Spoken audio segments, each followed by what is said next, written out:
Alright students, so today we are not doing normal maths, we are entering the Olympiad zone.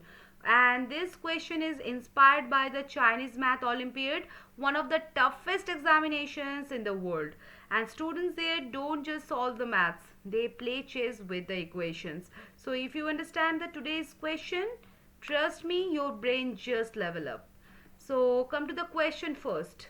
Question says, let A is a set as such that x square minus 4x plus 3 less than 0 and x belongs to R, and B is a set where 2 to the power 1 minus x plus a less than equal to 0 and x square minus 2 into a plus 7 into x plus 5 less than equal to 0, x belongs to R.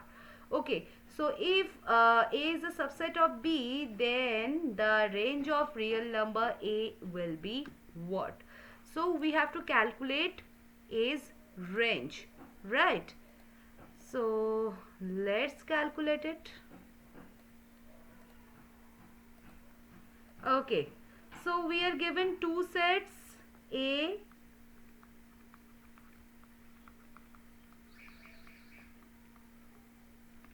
and B is a set,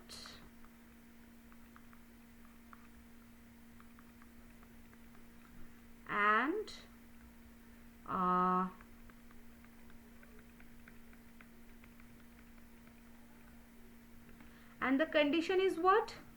A is a subset of B, right? And we need to find the range of A. Okay, so let's start with set A.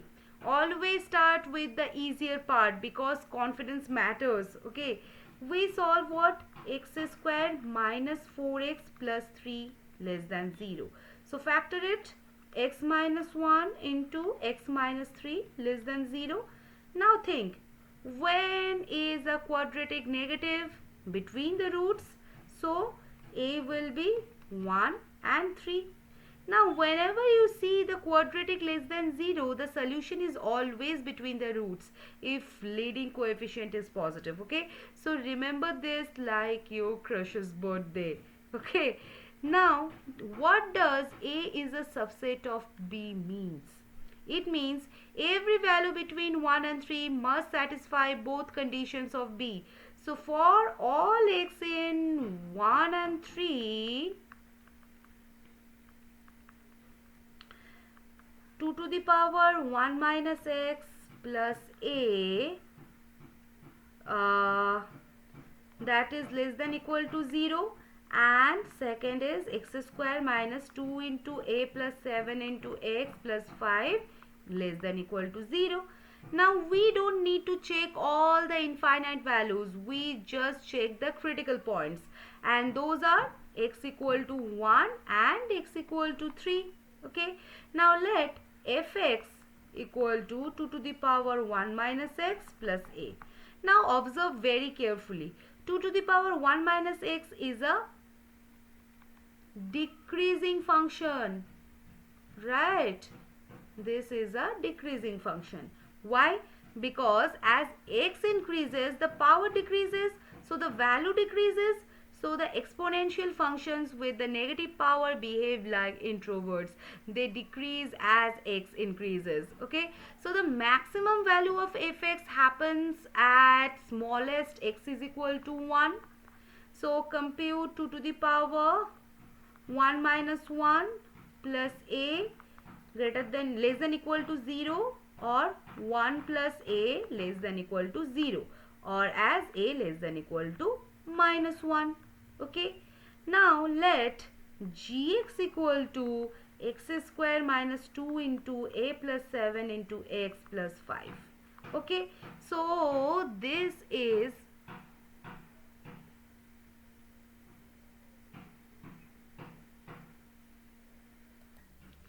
now 2 to the power 1 minus x is a decreasing function, right? Why? Because as x increases, the power decreases, so the value decreases. So exponential functions with the negative power behave like the introverts. They decrease as x increases. So the maximum value of fx happens as smallest at x is equal to 1. So the condition becomes f of 1 less than equal to 0. Now compute. So we get a less than equal to minus 1, right? Now let gx is this. Okay, so this is a quadratic opening upward. Now for a is a subset of b, we need gx less than equal to 0 for all x in 1, 3. So for quadratic less than equal to 0 in an interval, check the endpoints. So g of 1 greater than equal to 0 and g of 3 less than equal to 0. Sorry, this is less than equal to 0 and this is also less than equal to 0. Now check g1. Okay, so we get 1 square minus 2 into a plus 7 plus 1, a plus 7 into 1 plus 5 less than equal to 0. So minus 2a minus 8 less than equal to 0 or a greater than equal to minus 4. Okay, now check g3. So 9 minus 2 into a plus 7 into 3 plus 5 less than equal to 0. So this will be minus 6a minus 28 less than equal to 0 or a greater than equal to minus 28 by 6, that is minus 14 by 3. Okay, so always simplify inequalities step by step. Don't try to act like a calculator. You are smarter than that. Okay, now we have what? We have from f of x a less than equal to minus 1 and from g of x a greater than equal to minus 4 and a greater than equal to minus 14 by 3. Now combine the lower bound max minus 4 minus 14 by 3, that is minus 4, and upper bound is what? Minus 1. So the final answer for this question will be minus 4 less than equal to a less than equal to minus 1. Okay, so today you learned something very powerful. Convert the inequalities into the intervals, use the endpoint testing for the subset problems, and understand the function behavior like monotonic plus quadratic here. Okay, so in the Olympiad maths, we don't solve for x, we control the entire interval. That's the next level thinking. So next time someone says math is boring, just show them this question and watch them run away.